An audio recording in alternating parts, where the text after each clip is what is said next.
এই ভিডিওতে আমরা আলোচনা করব ভগ্নাংশের ছোট বড় নির্ণয়।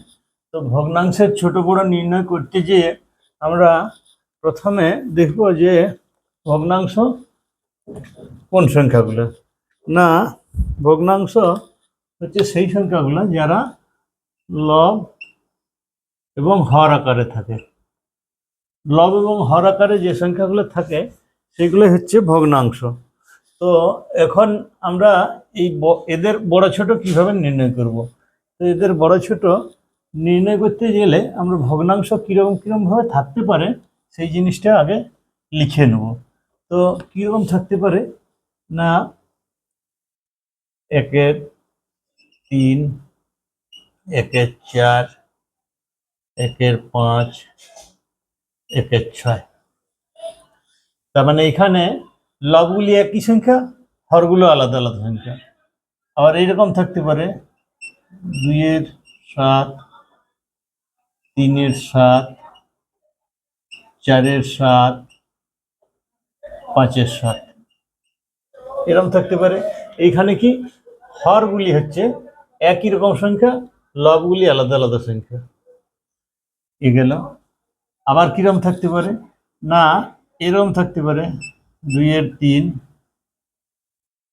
3-এর 4, 5-এর 6, 11-এর 12, এরকম থাকতে পারে। আরেকটা কিরকম থাকতে পারে না, যে 5-এর 7, 7-এর 12, 13-এর 20, 19-এর 25। তো আমরা এই 4 ধরনের ভগ্নাংশ পেতে পারি। তাহলে এখানে আমরা এগুলা কিভাবে নির্ণয় করব যে বড় ছোট।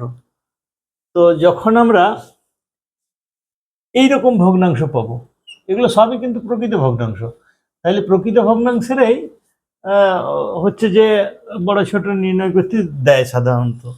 তো তাহলে আমরা এখানে কি মনে রাখবো না, যখন আমার লবগুলি একই রকমের সংখ্যা, হরগুলি অন্য অন্য সংখ্যা, তাহলে এইখানে যার হর ছোট সমান হচ্ছে বড় সংখ্যা।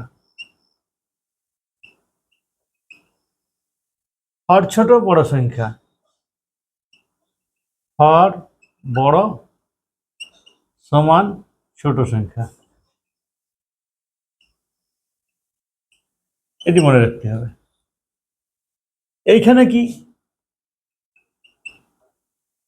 এইখানে হরগুলি একই আছে, তাইলে আমার এখানে লব দিয়ে চিন্তা করতে হবে। তার মানে এখানে লব বড় সমান হচ্ছে বড় সংখ্যা,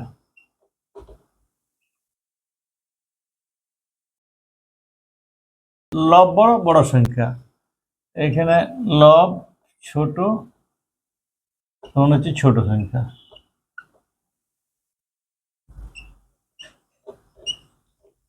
এই দুটো এইভাবে গেল। এরপরে এইখানটা একটু আলাদা রকম আছে, 2-এর 3, 3-এর 4, 5-এর 6, 11-এর 12। তো এইরকম সংখ্যাগুলোর ক্ষেত্রে আমরা দেখতে পাচ্ছি এই যে লব এবং হরের তফাৎ, এদের একটু দেখব। তখন এদের দেখা যাচ্ছে যে 1, এদের প্রত্যেকের এই লব এবং হরের তফাৎ হচ্ছে 1। তো এই সংখ্যাটা আবার লব এবং হরের তফাৎটা আবার 2, 3, 4 একই সংখ্যা হতে পারে। যেমন 3-এর 5, 5-এর 7, 7-এর 9, 9-এর 11। তো এই ক্ষেত্রে আমাদের কি না, এখানে তফাৎ হচ্ছে 2, এইখানেও তফাৎ হচ্ছে 2, এইখানেও তফাৎ হচ্ছে 2, এইখানেও তফাৎ হচ্ছে 2। তো এইরকম সংখ্যাগুলি যখন থাকবে, মানে এদের তফাৎটা লব এবং হরের তফাৎটা একই সংখ্যা আসছে, তখন এইখানে এই সূত্রটি অ্যাপ্লাই হবে। তার মানে লব বড় বড় সংখ্যা।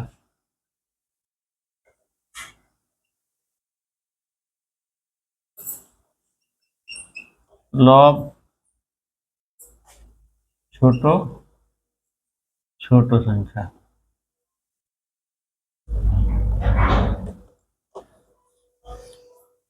এবারে এই সংখ্যাগুলি, এই ধরনের সংখ্যাগুলি যেগুলি লব এবং হরের তফাতও এলো না, আর এরকম ভাবে দেখেও আমরা বুঝতে পারছি না, তখন আমরা কি করব না, এইখানে যদি আমরা এই লবটির সাথে আমরা একটি করে শূন্য দিয়ে দেবো। তবে লবটির সাথে যদি একটি শূন্য দিই তাহলে 50/7, এইটা 70/12, এইখানে হয়ে গেল 130/20, এইখানে হয়ে গেল 19/190/25। তো এরপরে আমরা যেগুলি কাটাকাটি যাবে সেগুলি করে দিই। তার মানে এখানে যদি 5 5 25 হয়, আর 5 8 30 190। আচ্ছা, এখানে একটি শূন্য কেটে গেল।